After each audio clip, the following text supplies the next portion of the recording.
Pemirsa TPST mengwitani rauh mangkin kejangkepin antuk mesin anyar pinaka pengupaya ngolah lu ngewigunayang teknologi.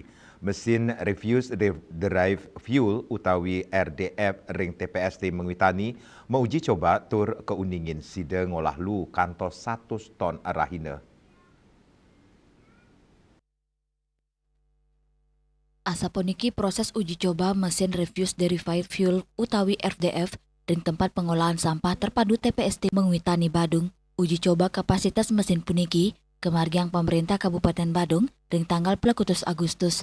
Kepala Dinas Lingkungan Hidup dan Kebersihan DLHK Badung, Maderai Wirastuti, mawasang asiki unit mesin RDF sani menguji inucap keuningin si dengola lu kantos 100 ton arahino. TPST Mengwitani kantun ngantosang pengoperasian kali unit mesin RDF sanilianan.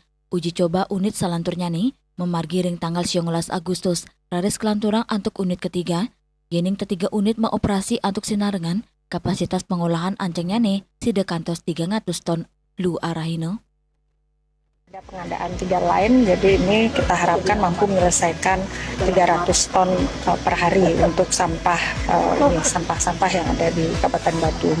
Satu lane ini direncanakan 30 sampai 35 orang. Jadi dari awal mulai dari sampah di input sampah itu dengan alat berat tentunya supaya tercapai volume maksimumnya. Kemudian setelah itu di atas ada untuk pemilah manual, juga ada pembersih dan sebagainya, dan terakhir juga ada press. Nah di samping tios mesin RDF, TPST Mengwitani taler medui mesin insenerator. Manut DLHK Badung, mesin insenerator inucap sampun pulih rekomendasi teknis indik pengoperasiannya nih saking Kementerian Lingkungan Hidup. Riase, Bali TV.